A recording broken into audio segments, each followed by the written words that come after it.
খাসি করেন কেন? এই যে খাসি করা জায়েজ দেয়, মনে রাখবেন। পাঠা বলেন তো আপনারা, ওই যে গায়ে দুর্গন্ধ থাকে এগুলোটি কি বলেন? পাঠা। যাদের গায়ে দুর্গন্ধ হেরেই পাঠা খাবিস। আমরা পাঠা খাই না নাকি? আপনার পাঠা খান? খান না? কেন খান না? খাসি করেন কেন? এই যে খাসি করা জায়েজ দেয়, মনে রাখবেন। খুদযুক্ত পশু কুরবানি করা জায়েজ নয়, তাহলে খাসি কিভাবে কুরবানি করা যাবে? খাসি যে নবী করতে বলেছেন,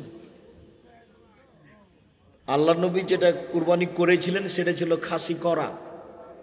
তো খাসিও যদি খুঁত হয় আপনার কাছে, তাহলে আপনি খুঁতই বুঝেননি।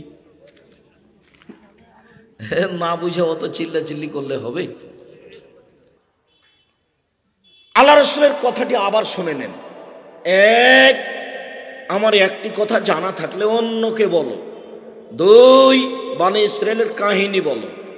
তিন, কেউ যদি কোনো কথা আমার নামে বলে, সেই কথা যদি আমার না হয়, তাহলে তার থাকার জায়গায় জাহান্নাম। মুকশাতুল মুমিনিন বইয়ের একটা হেডলাইন, যেটা আপনাকে আমি যখন তখন শোনাই, যেহেতু আপনার মনে আছে, মনে থাকবে, সেজন্য শোনাই। হেডলাইনটা হলো এই যে অবিবাহিত ছেলে মেয়ের পড়া নিষেধ। তো যে দেখে সেই পড়ে, যে দেখে সেই পড়ে, সেইভাবে কি রে এখানে কি লেখা আছে? অবিবাহিত ছেলে মেয়ের পড়া নিষেধ, এইটা কেন হেডলাইন? মানে হেডলাইনটাই ভুল। এখন লিখার পরে লিখছেন নিচে, ভরা পেটে স্ত্রী মিলন হলে ছেলে ভ্যাংচা হয়, সফরের পূর্বে স্ত্রী মিলন হলে ছেলে টেরা হয়, চন্দ্র সূর্য গ্রহণের সময় স্ত্রী মিলন হলে ছেলে কানা হয়। এইভাবে লিখতে লিখতে কয়েক পৃষ্ঠা যাবত লিখেছেন। আল্লাহর কসম, আল্লাহে আল্লাহর কসম, আল্লাহে আল্লাহর কসম, এই হেডলাইনের পরে যত কথা আছে একটা কথাও সত্য নয়, সবই মিথ্যা। আর সরাসরি কোরআন মাজিদের উল্টা, সরাসরি কোরআন মাজিদে আল্লাহ তাআলা বলছেন, নিসাউকুম হারসুল লাকুম ফাআতু হারসাকুম আন্না শাইতুম। পৃথিবীর মানুষ তোমাদের স্ত্রী, তোমাদের জমি। পৃথিবীর মানুষ তোমাদের স্ত্রী, তোমাদের ক্ষেত। তোমরা তোমাদের জমিতে আসো, তোমরা তোমাদের খেতে আসো, তোমাদের ইচ্ছে মতো। সকালেই কি, বিকালেই কি, ভরা পেটেই কি, সফরের পূর্বেই কি, চন্দ্র সূর্য গ্রহণ লাগলেই কি আর না লাগলেই কি। আপনি আপনার স্ত্রীর কাছে আসবেন মিলনের জন্য, সেটা আপনার ইচ্ছা মতো আসবেন, এ কথা আল্লাহ বলেন আর লেখক এ কথা বলেন। পৃথিবীর মানুষ, আমার একটা কথা জানা থাকলে অন্যকে বলো। দুই, বনী ইসরাইলের কাহিনী বলো। তিন, কেউ যদি কোনো কথা আমার নামে বলে, লিখে, সেই কথা যদি আমার না হয়, তাহলে তার থাকার জায়গা জাহান্নাম। হাদিস বুখারী মুসলিম। তিন, উপস্থিত বৈঠকের মুসলিম বোন, আপনাদের সাথে আমার জরুরি কয়েকটি কথা। তার প্রথম কথাটি হচ্ছে এই, রাসূল সাল্লাল্লাহু আলাইহি সাল্লাম বললেন যে মহিলারা যদি 4টা কাজ করতে পারে, জান্নাতের সব দরজা খোলা। এই মেয়ে, কথা বলছো কেন? এত বলার পরে তোমার একটু শরম হয় না কেন? চুপ থাকো। ফ্যাশন বোরকা পরে আছো কেন? ওটা তোমার বাপ দেখে না? তোমার মা দেখে না? ফ্যাশন বোরকা পরে আছো কেন? ঢিলা ঢালা বোরকা পরবা, বাড়িতে গিয়ে এটা জ্বালিয়ে দিবা।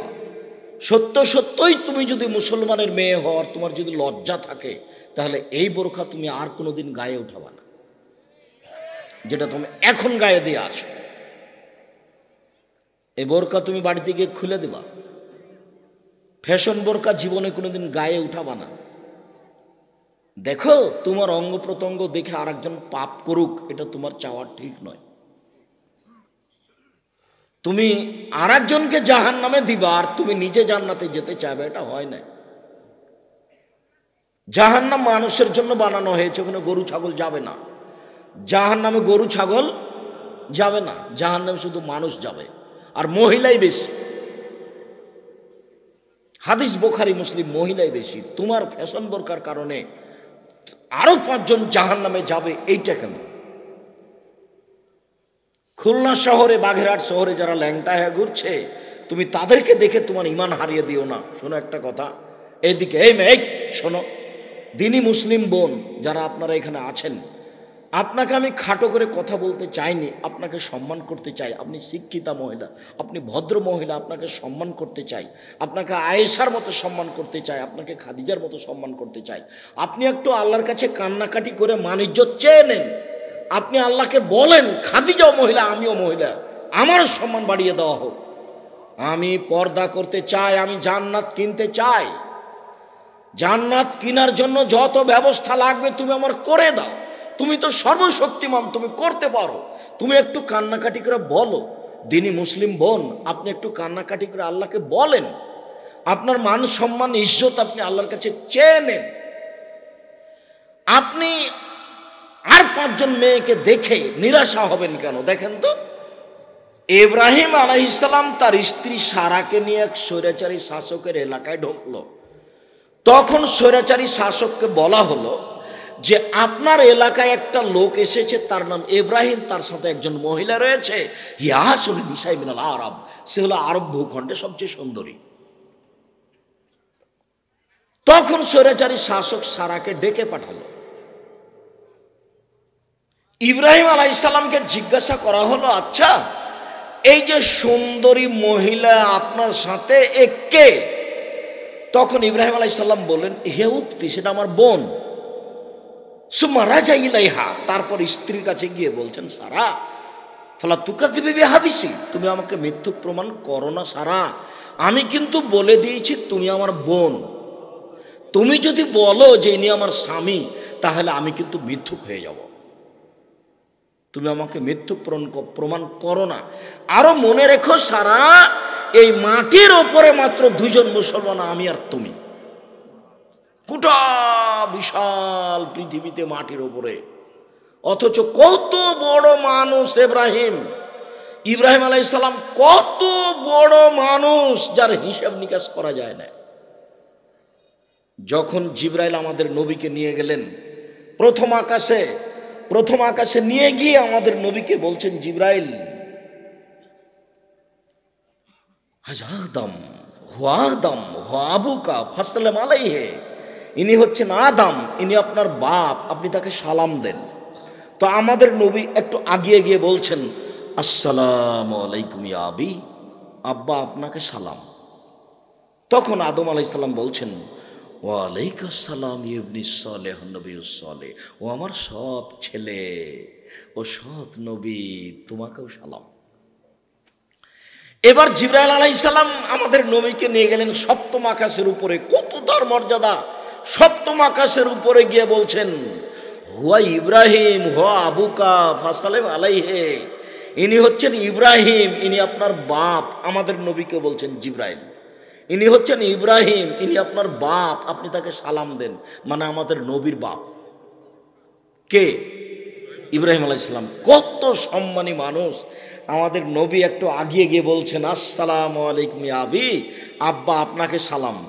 তখন ইব্রাহিম আলাইহিস সালাম বলছেন, ওয়ালাইকুম আসসালাম নবিয়্যুস সালেহ ওয়া ইবনিস সালেহ, ও আমার সৎ ছেলে, সৎ নবী, তোমাকেও সালাম।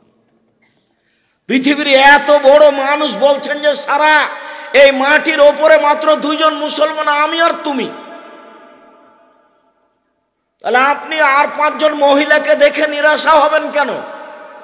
দেখেন সারা পৃথিবীতে 1 জন মহিলা দিনের উপরে আছে, তাহলে আপনি 5 জনকে দেখে নিরাশা হবেন কেন?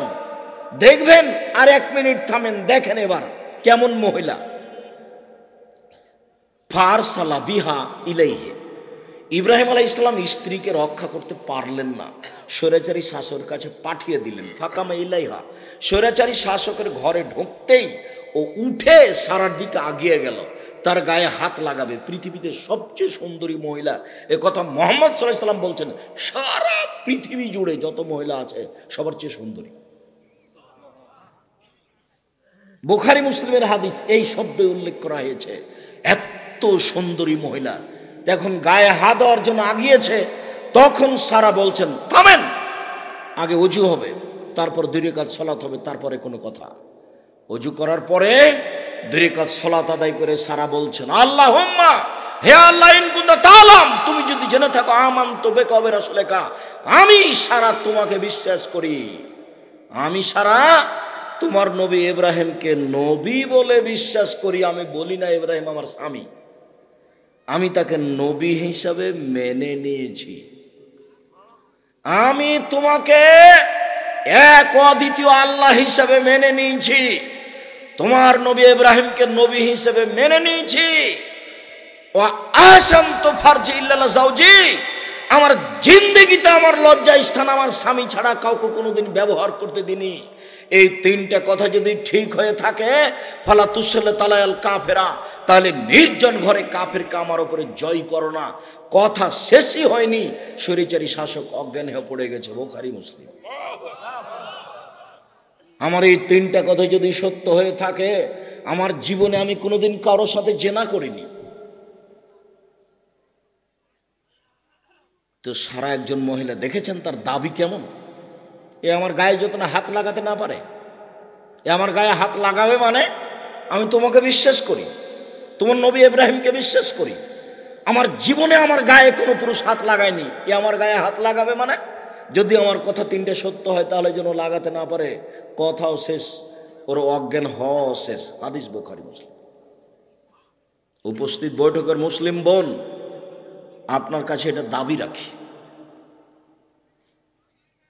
আপনি চেষ্টা করুন বোকামির পরিচয় দিয়ে ঢং ঢং করে আসবেন আর গল্প করতে করতে ঢং ঢং করে চলে যাবেন, এটা ঠিক নয়। এই মেয়ে, এই তুমি একটা শিক্ষিতা মেয়ে, এরকম কেন করো? এখানে গল্প রাখো, ওখানে গল্প করো, দেবর মোটরসাইকেলে আসো, একটু শরম হয় না কেন? সম্মানিত দিনী বোন, আপনাদের জন্য জরুরি কথা, আপনারা যদি 4টা কাজ করতে পারেন তাহলে জান্নাতের সব দরজা খোলা। 1, সলাত খামসাহা, 5 ওয়াক্ত সলাত আদায় করবেন, অন্তত ফরজ। আলোচনা শেষে 4টা উপদেশ থাকবে ইনশাআল্লাহ যদি মনে থাকে। 1, 5 ওয়াক্ত সলাত আদায় করবেন। 2, সমাত সাহারাহা, রমজান মাসে সিয়াম থাকার চেষ্টা করবেন, ফরজ। 3, আতাত বালাহা, স্বামীকে মেনে চলবেন, তিতা লাগলেও মিঠা লাগলেও। 4, আহসানাত ফারজাহা, জেনায় লিপ্ত হবেন না। এই 4টা কাজ করতে পারলে আপনার জন্য জান্নাতের সব দরজা খোলা। এ কথা মুহাম্মদ সাল্লাল্লাহু আলাইহি ওয়াসাল্লাম বলেন, আমি বলিনি। 1, 5 ওয়াক্ত সলাত আদায় করবেন। জীবনে কোনোদিন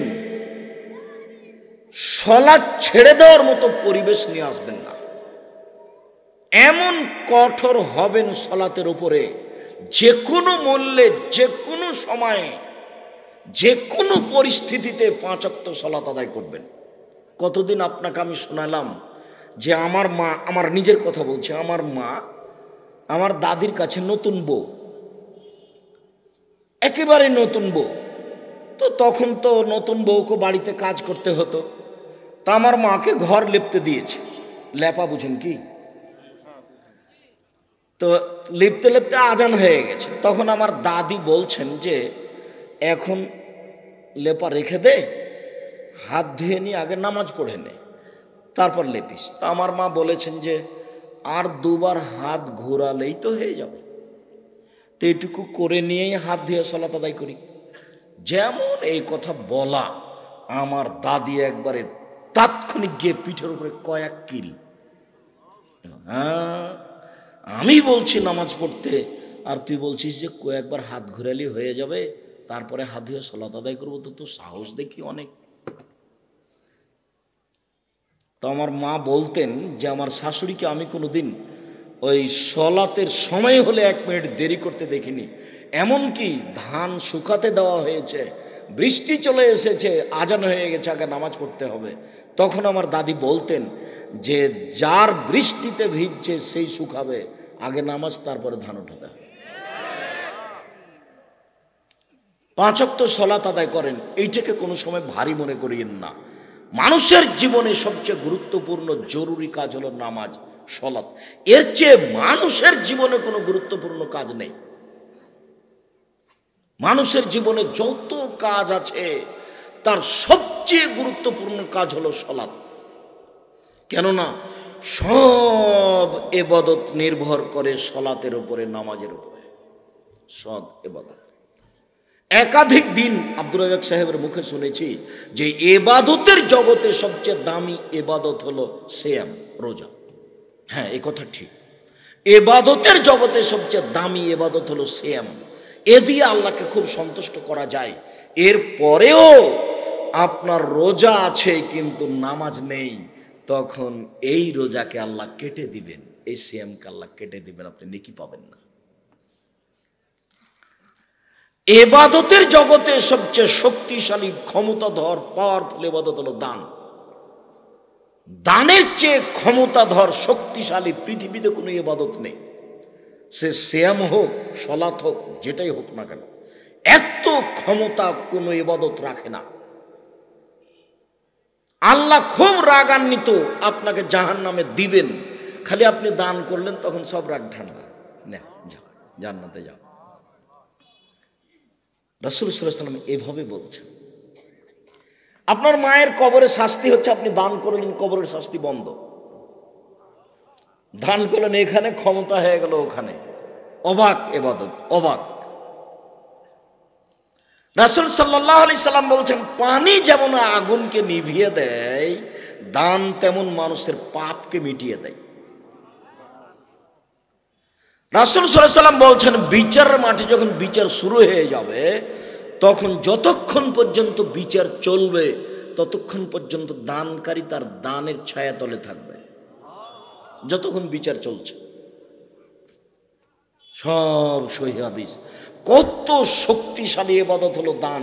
এর পরেও যদি সালাত, নামাজ না থাকে, তাহলে এত দামি ইবাদতকে আল্লাহ কেটে দিবেন। আল্লাহর ভয়ে এক ফোঁটা চোখের পানি আল্লাহর কাছে যত প্রিয়, পছন্দ ইবাদত হিসাবে এর চেয়ে পছন্দ কোনো ইবাদত আল্লাহর কাছে নেই। রাসূল সাল্লাল্লাহু আলাইহি সাল্লাম বলছেন, লাই ইয়ালিজার রাজুলুন নারা, লাই ইয়ালিজার রাজুলুন নারা বাকামিন খাশিয়াতিল্লাহ হাত্তা ইয়ালিজাল লাবানু ফি দারে। গাভীর বাঁট ওলান থেকে দুধ বের করে ভিতরে ঢোকানো যায় না যেমন, আল্লাহর ভয়ে কাঁদে যে সে জাহান্নামে যাবে না তেমন। গাভীর বাঁট ওলান বুঝেন তো, ওখান থেকে চাপ দিয়ে দুধ বের করে ভিতরে ঢোকানো যায় না যেমন, আল্লাহর ভয়ে কাঁদে যে সে জাহান্নামে যাবে না তেমন। মাঝে মধ্যেই একাই ঘরে ঢুকে 2 রাকাত সালাত আদায় করে কান্নাকাটি করে বলতে হবে। রাসূল সাল্লাল্লাহু আলাইহি সাল্লাম বলছেন, 7 শ্রেণীর মানুষ বিশেষ ছায়াতলে থাকবে। তার এক শ্রেণীর মানুষ নির্জনে আল্লাহকে ডাকলো, 2 চোখের পানি ঝরঝর ঝরঝর করে ঝরলো, ও জান্নাতে যাবে, বিশেষ ছায়াতলে থাকবে। উপস্থিত বৈঠকের মুসলিম বোন, আপনাকেই বলছি, আপনি একটু কান্নাকাটি করে চোখের পানি ফেলে আল্লাহকে বলেন যে যারা দামি মহিলা পৃথিবীতে বড় বড় জান্নাত পাবে, আমি একজন মহিলা, তুমি তাদের সাথে আমাকে করে দাও। আমি তোমার কাছে আবেদন রেখেছি, পৃথিবীর কোনো মানুষের কাছে এই আবেদন আমি করিনি। সম্মানিত দিনী বোন, 5 ওয়াক্ত সালাত আদায় করেন, 2 রমজান মাসের সিয়াম পালন করেন, 3 স্বামীকে মেনে চলেন, তিতে লাগলেও মিঠা লাগলেও। আপনার স্বামী আপনাকে গালি দেয়, অকথ্য ভাষায় কথা বলে, এখন কি করবেন? এটাই তাকদীর, তার মুখ খারাপ, আপনি একটু সহ্য করে নেন, মেনে চলেন। আর দিন দিন মাস মাস কথা বলবেন না, তার সাথে সংসার করবেন, তো এইভাবে সংসার করে জান্নাত হবে না। 1 গ্লাস পানি চেয়েছে, মুখামুখি না হয়ে, খালেদা 1 গ্লাস পানি নিয়ে আসো তো, 1 গ্লাস পানি নিয়ে এসে সামনে থ্যাকস করে রেখে চলে গেলে, এটা হবে না।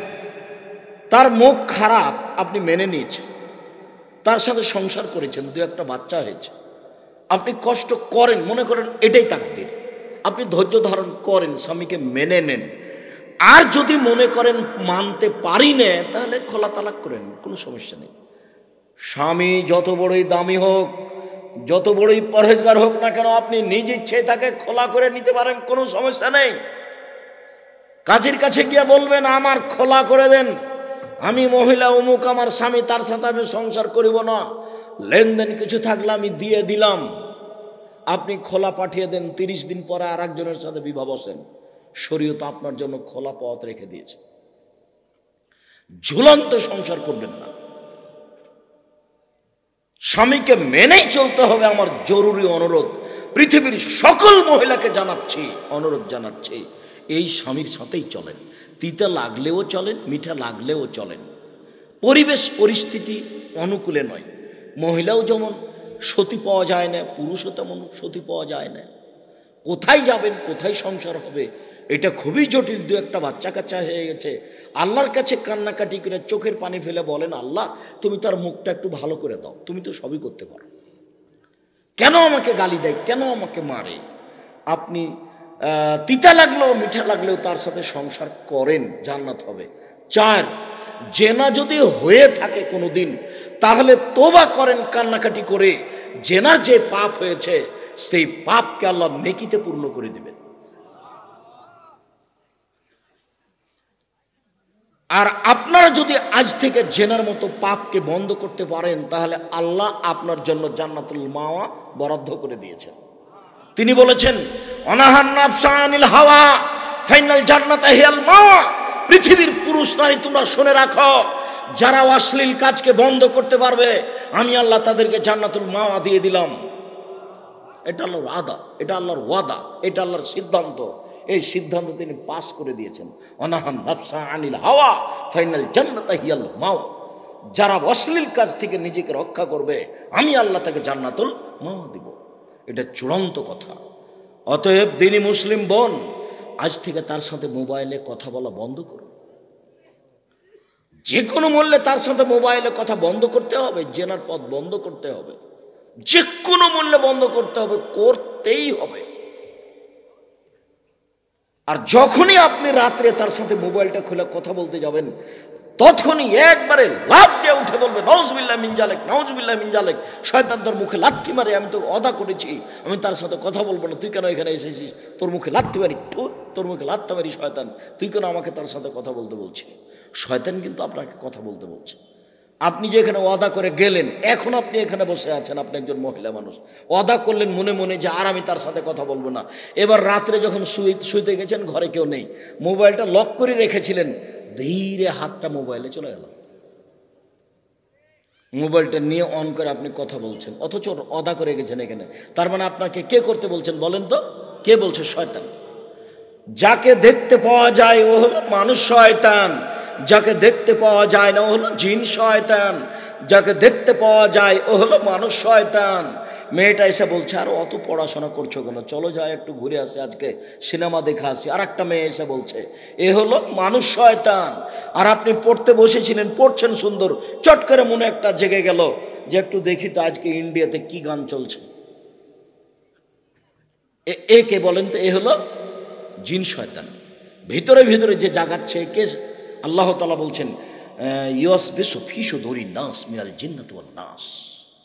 অন্তরে যে খারাপ কুমন্ত্রণা দেই ও হলো মানুষ শয়তান, ও হলো জিন শয়তান। আল্লাহ বলছেন, অন্তরে যে খারাপ পরিকল্পনা জাগাই ও হলো মানুষ শয়তান, ও হলো জিন শয়তান। আপনি ওয়াদা করার পরে যখন আবার ভিতরে জেগেছে, তখন লাফ দিয়ে উঠে বলবেন, তোর মুখে লাথি মারি, তোর মুখে লাথি মারি, ঠিক তো শয়তান, আমি তো ওয়াদা করেছি আমি কথা বলবো না, আবার কেন আমার মনটা চাচ্ছে কথা বলতে? এই শয়তান সর, এই শয়তান সর, নাউজুবিল্লাহ মিন জালিক, নাউজুবিল্লাহ মিন জালিক। এতো যদি না হয়, তাহলে উঠে সুন্দর করে ওযু করে তুমি 2 রাকাত সালাত আদায় করো। শয়তান কিন্তু আল্লাহর সাথে ওয়াদা নিয়েছে। শয়তান বলেছে, আমি জীবন বাজি রেখে আদম সন্তানকে জাহান্নামে নিয়ে যাব। এটা আমার জাতির সামনে জরুরি ঘোষণা। আল্লাহর সামনে ওয়াদা করেছে, আমি জীবন বাজি রেখে বলছি, আমি ইবলিস মানুষকে জাহান্নামে নিয়ে যাব, জাহান্নামে নিয়ে গিয়েই ছেড়ে দেবো, আমি একাই জাহান্নামে যাব। এই কথা ইবলিস বলছে, যার কারণে সিজদা করলে ও খুব কষ্ট পায়। ও বলছে, শয়তান নিজে বলছে যে ওমেরা লিবনে আদম লি সুজুদ ফাসাজাদা ফালাহুল জান্নাহ। আদমের ছেলে মেয়েকে সিজদা করতে বলা হয়েছে, ওরা যখন সিজদা করে তখন ওরা জান্নাতে চলে যায়। ওমের আলী সুজুদে, আমাকেও তো সিজদা করতে বলা হয়েছিল, ভাই তো আমি নাকচ করে দিয়েছি। ফালিয়ান্নার, আমার জন্য জাহান্নাম। ইয়া ওয়াইলাতি, ওরে আমার দুঃখ, ওরে আমার আফসোস। আমি ইবলিস জাতিকে বলছি, শোনো, ওরে আমার দুঃখ, ওরে আমার আফসোস। ইবলিস বলছে, ওরে আমার দুঃখ, ওরে আমার আফসোস। চিল্লাচিল্লি করে কান্নাকাটি করে বলছে, আদমের ছেলে মেয়েকে সিজদা করতে বলা হয়েছে, ওরা সিজদা করেছে, ওরা জান্নাতে চলে গেছে। আমাকে সিজদা করতে বলা হয়েছিল, আমি নাকচ করেছি, আমার জন্য জাহান্নাম। ওরে আমার দুঃখ, ওরে আমার আফসোস। আপনি যখনই ওযু করে 2 রাকাত সালাত আদায় করে সিজদা করবেন, তখন লাফ দিয়ে শয়তান দূরে চলে যাবে আর চিল্লাচিল্লি করে কান্নাকাটি করে বলবে, আপনি দেখতে পেলে বুঝতে পারতেন অবস্থা। আপনি তো দেখতে পাচ্ছেন না, যার কারণে বুঝতে পারছেন না। আপনি যদি এভাবে রক্ষা করতে না পারেন, সুন্দর করে ওযু করবেন, 2 রাকাত সালাত আদায় করবেন, কান্নাকাটি করবেন, ও তখন দূরে গিয়ে লাফালাফি করে চিল্লাচিল্লি করে এই কথা বলবে, ওরে আমার আফসোস, ওরে আমার দুঃখ। কান্নাকাটি করবে আর এভাবে বলবে শয়তান। অতএব দিনী বোন, 4টা কাজ করুন। আরেকটা কথা শোনেন, আল্লাহ রাসূল বলছেন যে নবীগণ জান্নাতে যাবেন, শহীদেরা জান্নাতে যাবে, সত্যবাদীরা জান্নাতে যাবে, ওই সব মহিলারা জান্নাতে যাবে। সিরিয়ালে আপনারা আছেন। তবে ওই সব মহিলারা কারা? স্বামী আদেশ করলে হাসি মুখে পালন করে, 1। 2, স্বামীর সাথে কথা বললে হাসি মুখে বলে। 3, স্বামী যখন বাড়িতে থাকে না, তখন নিজেকে হেফাজতে কন্ট্রোলে রাখে। মনে করে না যে এখন স্বামী নেই, একটু এর সাথে ওর সাথে গল্প করে নিই, এখন স্বামী নেই, একটু চাচির বাড়ি থেকে আসি, এখন স্বামী নেই, একটু ভাবির কাছ থেকে আসি। এইটা যারা মনে করে না, তারা জান্নাতি নারী। 3টে গুণ, ভালো নারীর জন্য 3টা গুণ। 1, স্বামীর সাথে কথা বললে হাসি মুখে বলে। 2, স্বামী আদেশ করলে পালন করে। 3, স্বামী যখন বাড়িতে থাকে না, তখন নিজেকে হেফাজতে রাখে। আর আপনার সাথে তো একটা কথা আছেই, এখনই বলতে যাচ্ছি এখানে।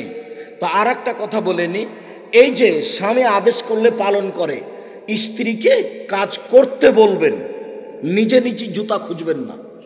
বলবেন, খালেদা জুতা জোড়া কোথায় আছে একটু দেখো তো, খালেদা 1 গ্লাস পানি নিয়ে আসো, খালেদা এ করো, ও দেখো টাকা কোথায় আছে, ওখান থেকে 200টা টাকা দাও তো। সব টাকা নিজের কাছে রাখেন না, বউকে লুকিয়ে রেখে। ভয় হয় যে বউ নিয়ে পালিয়ে যাবে, এরকম ভয় হয়। তো 2-3 হাজার রাখেন, 2-4 হাজার রাখেন, বাকি ব্যাংকে রাখেন। আপনাকে তো আমি বউ পরীক্ষা করতে বলেছি টাকা দিয়ে, যদি বউ টাকা না রাখে তাহলে ও হস্তে নিব, ওকে তালাক দিতে হবে। সব টাকা পয়সা তারই কাছে রেখে দিতে হবে, সেখান থেকে টাকা নিয়ে খরচ করবেন। ওকে একটু শিখান, ওকে একটু বুদ্ধি দেন। ও যদি আপনার অগোচরে কাউকে টাকা দিয়ে দেয়, নিয়ে পালিয়ে যায়, তাহলে হস্তি নিব, ওকে তালাক দিতে হবে, ওকে রাখা যাবে না। কম কম 2-4, 5 হাজার, 10 হাজারকে দিয়ে দিয়ে দেখেন। আমাদের কাছে তো নিজের কোনো টাকা নাই, আমি তো নিঃস্ব মানুষ, প্রতিষ্ঠানের টাকা তো সব তো বাসাতেই থাকে, যে যা প্রয়োজন হয় সেটুকু নিয়ে এসে তো সেখানে রাখা হয়, বাকি তো সব তো ব্যাংকেই থাকে।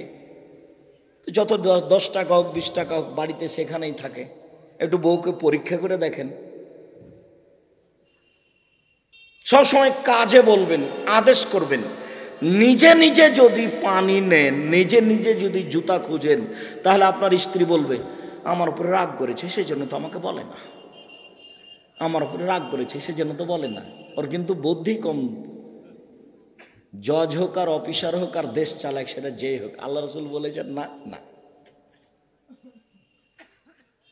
সম্মানিত দিনী ভাই বোন, আপনার সাথে একটু জরুরি কথা আপনার পরিবার